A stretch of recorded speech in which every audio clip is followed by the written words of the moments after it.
안녕하세요. 시대에듀 사회통합 프로그램 종합평가 실전 모의고사 문제풀이 시간이 돌아왔습니다. 오늘은 제2회 구술형 문제를 같이 살펴보도록 하겠습니다. 1번에서 3번 문제는 읽기 지문을 보고 질문을 듣고 읽기 지문에서 그 질문의 답을 찾아서 대답하는 문제입니다. 먼저 읽기 지문을 읽어보겠습니다. 한국 사람들이 사회생활을 하면서 친목을 도모하기 위해 참석하는 대표적인 모임으로는 동창회와 동호회가 있다. 동창회는 같은 학교를 졸업한 사람들이 모여서 만든 모임으로 서로 친목을 도모할 뿐만 아니라 모교와 연락을 하기 위해서 만드는 것이다. 동창회에서는 연말이면 송년회를 개최하고 체육대회나 단체 여행을 가기도 한다. 그리고 동호회는 사진 촬영, 악기 연주, 등산, 스포츠, 영어 공부 등 같은 취미를 가진 사람들이 모여서 함께 즐기는 모임이다. 이러한 동호회는 보통 인터넷 커뮤니티나 지역을 중심으로 만들어지고 있으며 학교나 직장에서 만들어지기도 한다. 보통은 온라인에서 정보를 공유하는 모임이 먼저 만들어진 다음에 오프라인 모임으로 연결되기도 한다. 사람들은 동호회에 가입하여 취미 활동을 할 뿐만 아니라 새로운 사람을 만나기도 하고 다양한 정보를 접하기도 한다. 자, 여기서는 보면 동창회와 동호회 두 가지에 대한 이야기가 나오고 있어요. 한국 사람들이 사회생활을 하면서 친목을 도모하다 하면 다른 사람과 친하게 지내기 위해서 노력하는 거예요. 친하게 지내기 위해 노력하다. 다른 사람과 친하게 지내려고 노력하는 걸 말해요. 그래서 친목을 도모하기 위해서 다른 사람과 친하게 지내려고 뭐예요? 참석하다. 가는 대표적인 모임으로 동창회와 뭐가 있다? 동호회가 있다 해서 동창회, 동호회 두 가지 이야기를 하고 있습니다.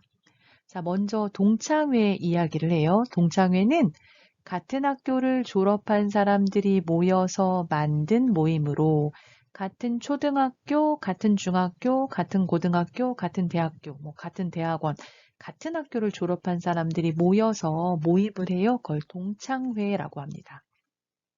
이 동창회는 서로 친목을 도모할 뿐만 아니라 첫 번째 목적은 친하게 지내요. 그리고 두 번째 목적은 모교와 연락하기 위해서 만드는 것이다. 모교하면 자기가 졸업한 학교를 모교라고 합니다. 내가 졸업한 학교를 모교라고 해요. 자, 동창회에서는 연말이면 매년 12월을 말하는 거죠. 1년에 끝날 때 12월, 연말이면 송년회를 개최하고 또 봄이나 가을에는 체육대회를 하기도 하고요. 함께 여행을 가요. 단체 여행을 가기도 한다. 해서 동창회를 소개하고 있습니다. 자, 두 번째는 이제 동호회를 소개하고 있어요. 그리고 동호회는 사진 촬영, 악기 연주, 등산, 스포츠, 영어 공부 등 뭘 가진 사람들이요? 같은 취미를 가진 사람들이 모여서 함께 즐기는 모임이다. 똑같은 취미, 사진 촬영하는 것을, 사진을 찍는 것을 좋아해요? 악기를 연주하는 것을 좋아해요? 산에 가요? 등산을 좋아해요? 스포츠, 축구나 야구, 농구, 볼링 등 스포츠를 좋아해요? 영어 공부를 하고 싶어요?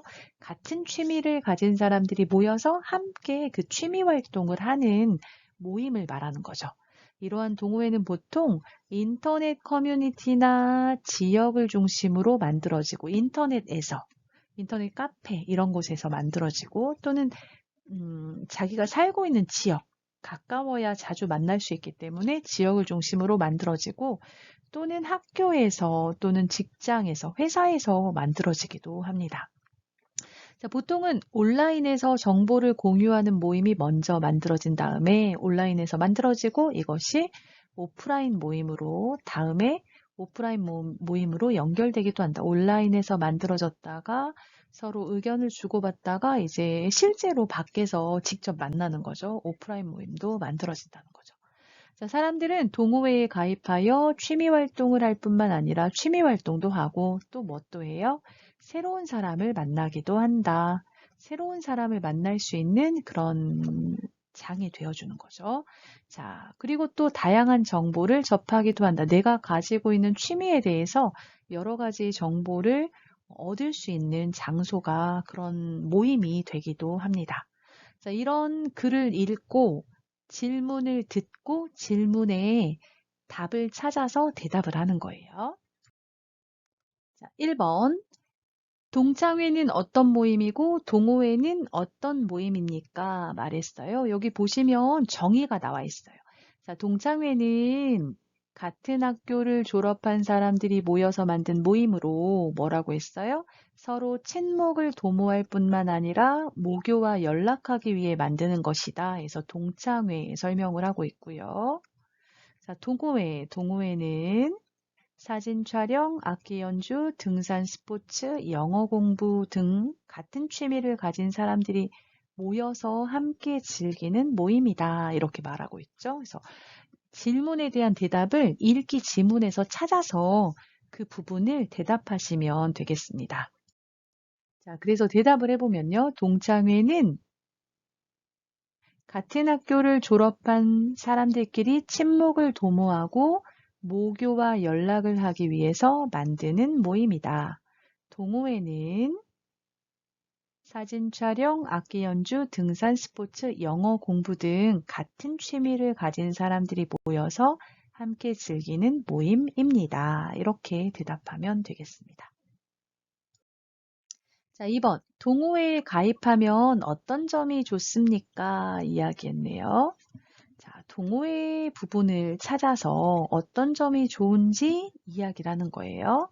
자, 마지막에 보시면 사람들은 동호회에 가입하여 취미 활동을 할 뿐만 아니라 새로운 사람을 만나기도 하고 다양한 정보를 접하기도 한다. 이렇게 말하고 있어요. 그래서 이 부분을 이야기하면 되겠죠. 자, 취미 활동을 할 뿐만 아니라 새로운 사람을 만날 수도 있고 다양한 정보를 접하다, 얻다 이렇게 바꿔서 얘기했는데요. 다양한 정보를 얻을 수도 있습니다. 해서 이렇게 대답을 해보았습니다. 자, 을 뿐만 아니라는요. 동사, 형용사의 받침이 있으면 을, 없으면 리을 뿐만 아니라 뒤에도 동사나 형용사가 오는데요. 동사, 형용사의 고, and 하나 그리고 둘 나열할 때 사용한다 생각하시면 되겠어요. 그래서 동사, 형용사의 는데다가 형용사 은데다가로 바꿔서 쓸 수도 있겠습니다. 동사는 는데다가 형용사는 은데다가 사용하면 돼요. 그래서 하나 그리고 둘 이렇게 말할 때 을뿐만 아니라 사용합니다. 자, 3번. 이번에는 이제 읽기 지문과 관련해서 여러분은 어떻습니까? 질문을 하는 거예요. 자, 3번. 땡땡 씨는 어떤 동호회에 가입하고 싶습니까? 그 이유는 무엇입니까? 자, 동호회의 멤버가 돼요. 동호회의 회원이 돼요. 회원이 되다, 이걸 가입하다, 이렇게 말합니다. 내가 그 동호회에 들어가서 회원이 되어서 활동을 해요. 근데 동호회에 가입하고 싶습니까? 그 이유는 무엇입니까? 그래서 여러분이 가입하고 싶은 동호회 이야기하시면 되겠습니다. 저는 여유가 생기면 봉사활동을 하는 동호회에 가입하여 활동하고 싶습니다. 제가 한국에 처음 왔을 때 다른 사람들의 도움으로 한국에 잘 적응하게 되었는데 이제는 저처럼 어려움을 겪는 사람들에게 도움이 되고 싶습니다. 자, 이 사람은 봉사활동을 하는 동호회에 가입하고 싶다고 이야기하고 있어요. 왜? 그 이유는 무엇입니까? 물어봤는데요. 이 사람이 한국에 처음 왔을 때 다른 사람들이 이 사람을 도와줬어요. 그래서 한국에 잘 적응하게 되었어요. 그래서 이제는 저처럼 저하고 똑같이 저같이 어려움을 겪는 사람들에게 도움이 되고 싶습니다. 겪다는 어떤 것을 경험하다, 체험하다 그런 얘기인데요. 보통 나쁜 경험, 힘든 경험을 경험할 때 겪다라는 단어를 씁니다. 그래서 어려움을 겪다, 슬픔을 겪다, 고통을 겪다 이렇게 이야기합니다. 자, 4번. 교육열이 무엇입니까? 한국의 교육열이 높은 이유는 무엇입니까? 한국은 교육열이 높은 편인데 이것의 장점과 단점은 무엇입니까? 자, 교육열에 대해서 나왔는데요. 자, 교육열이 무엇입니까? 하면 교육열의 정의, 교육열의 뜻을 물어보고 있고요. 교육열이 높은 이유, 교육열이 높은 원인을 물어보고 있고요. 교육열이 높은 것의 장점, 좋은 점과 단점을 물어보고 있습니다. 하나씩 한번 대답을 살펴보겠습니다. 자, 먼저 교육열이 무엇입니까? 한국의 교육열이 높은 이유는 무엇입니까?를 먼저 살펴보겠습니다.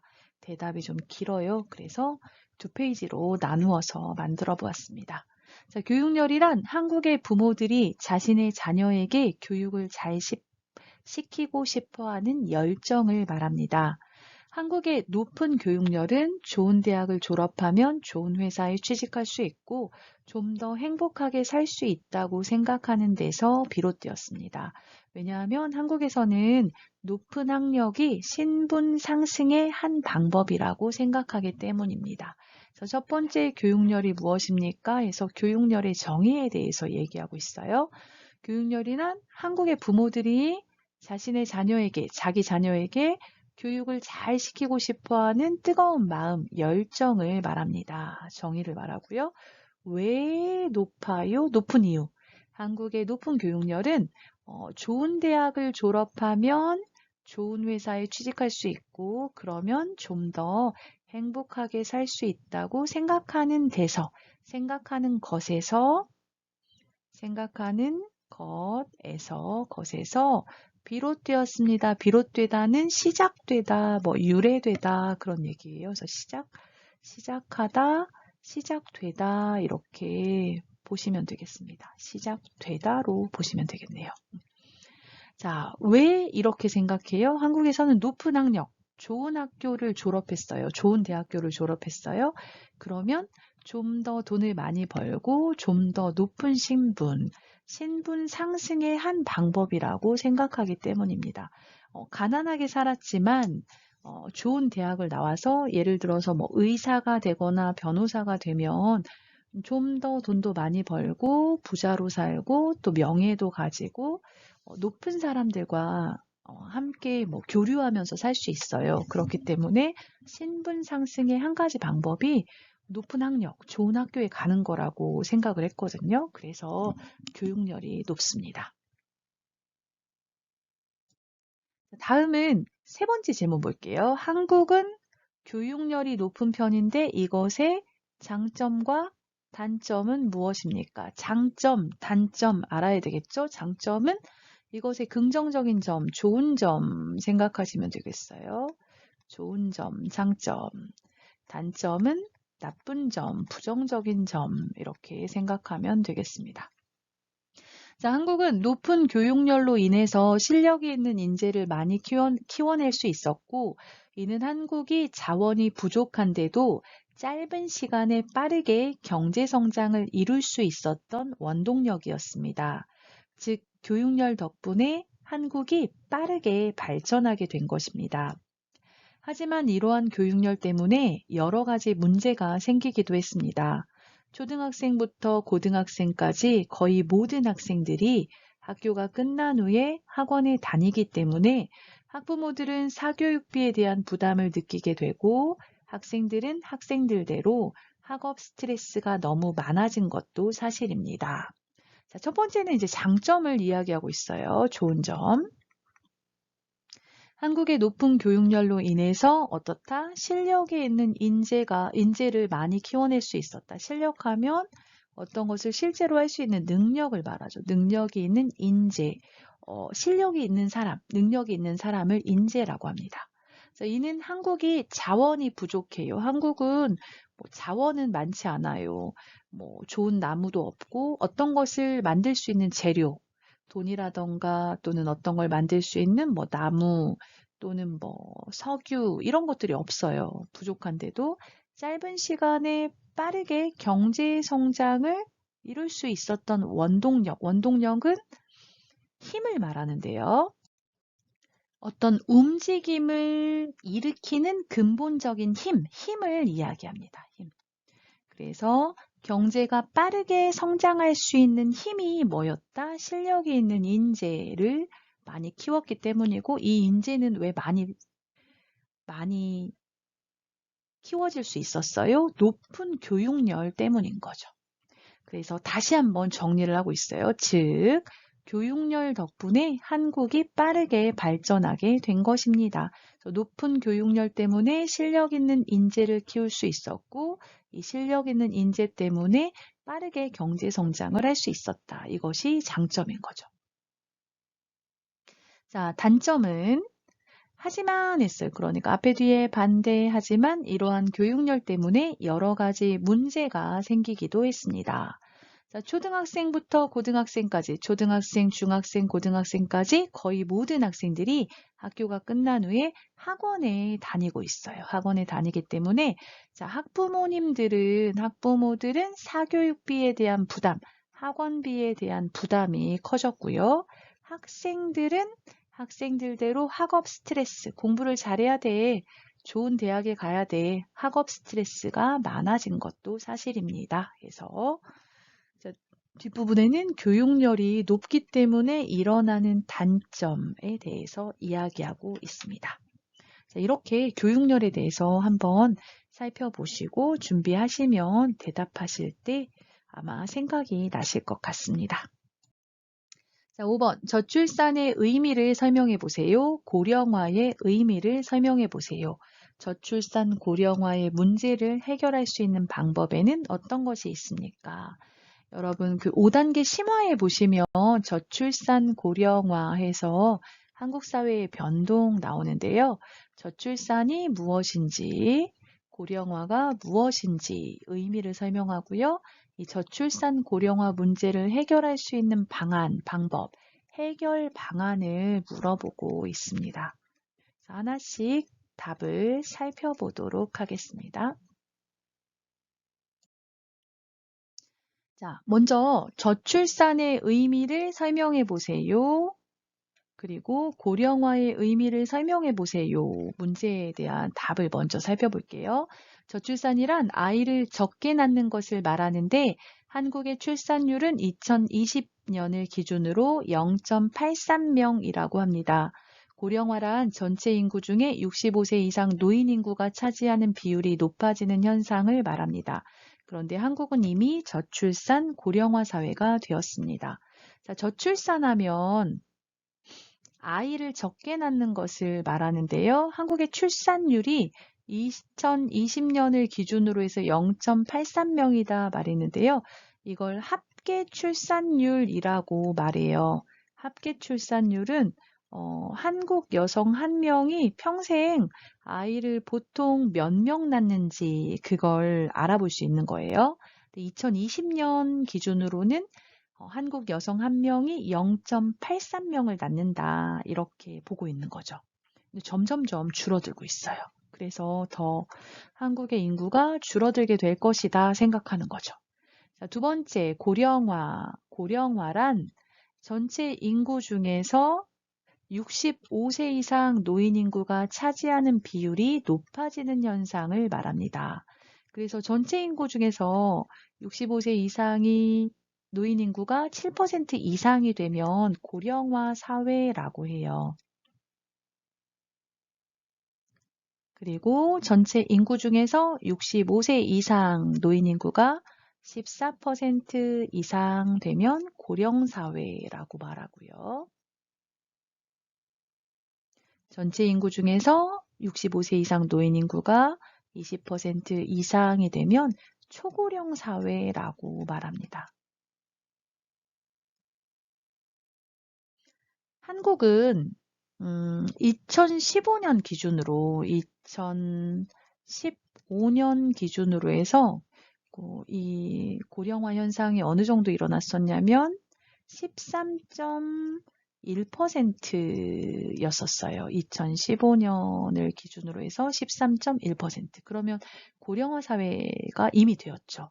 그리고 지금 예상으로는 2025년이 되면 20%에 이르게 될 것이다. 이렇게 예상을 하고 있다고 합니다. 그래서 한국은 빠르게 저출산 고령화 사회가 되었죠. 자, 그러면 세 번째 질문 한번 살펴볼게요. 저출산 고령화의 문제를 해결할 수 있는 방법에는 어떤 것이 있습니까? 자, 저출산 고령화 문제를 해결할 수 있는 방법, 해결 방안에는 어떤 것이 있습니까? 질문했어요. 자, 저출산 고령화 문제를 해결하기 위해서는 정부가 많은 노력을 해야 한다고 생각합니다. 한국에서는 점점 결혼 연령이 높아지거나 아예 결혼을 포기하는 사람들도 늘고 있습니다. 또한 결혼을 한다고 해도 맞벌이 부부가 많아지면서 자녀를 출산하는 것을 포기하거나 아기를 낳더라도 한 명만 낳는 부부들도 많습니다. 이런 점을 해결하기 위해서는 정부에서 맞벌이 부부들이 자녀를 양육할 수 있는 좋은 환경을 조성해 주어야 한다고 생각합니다. 예를 들어 육아휴직을 3년으로 늘린다든지 사교육비가 들지 않도록 교육 환경을 변화시켜 줄 필요가 있습니다. 또한 한국 사람들의 평균 수명이 늘어나고 있는데 정년 퇴임은 60세를 전후로 하게 되어 있으므로 노인의 일자리가 부족한 상태입니다.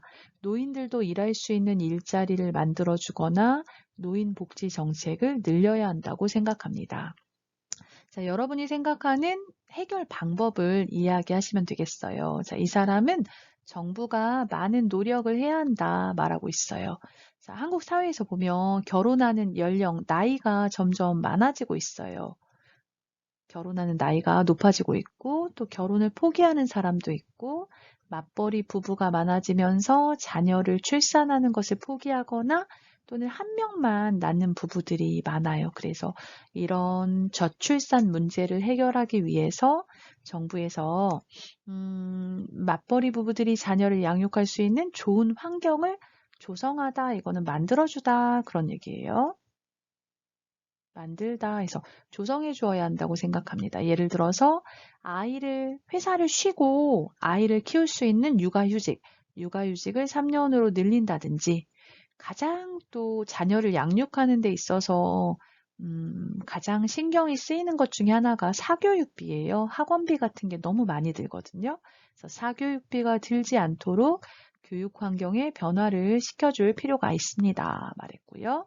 자, 그 다음은 이제 고령화 현상에 의해서 평균 수명이 점점 늘고 있어요. 그리고 정년퇴임, 회사에서 그만둬요. 정년퇴임은 60세를 전후로 해서 하게 돼서 평균 수명은 80세가 넘거든요. 근데 정년퇴임은 60세쯤 하니까 정년퇴임을 한 후에도 한 20년 이상 살게 되어 있어요. 그러다 보니까 그것은 이제 경제적인 어려움으로 또 이렇게 부닥칠 수가 있거든요. 그래서 노인들의 일자리가 부족한 상태다. 노인들이 일할 수 있도록 노인들도 일할 수 있는 일자리를 만들어주거나 또 노인 복지 정책을 늘려야 한다. 이렇게 말하고 있네요. 아무래도 노인들이 몸이 아파서 병원에 가야 하는 그런 것들도 많고 경제적으로 어렵기 때문에 생활비나 이런 부분들을 지원해주는 정책 같은 것도 필요하겠죠. 그래서 복지 정책을 늘려야 한다. 이렇게 말하고 있습니다. 오늘은 2회 구술형 문제를 살펴보았습니다. 여러분 종합평가 준비에 도움이 되었다면 좋아요 눌러주시고 구독 눌러주세요. 감사합니다.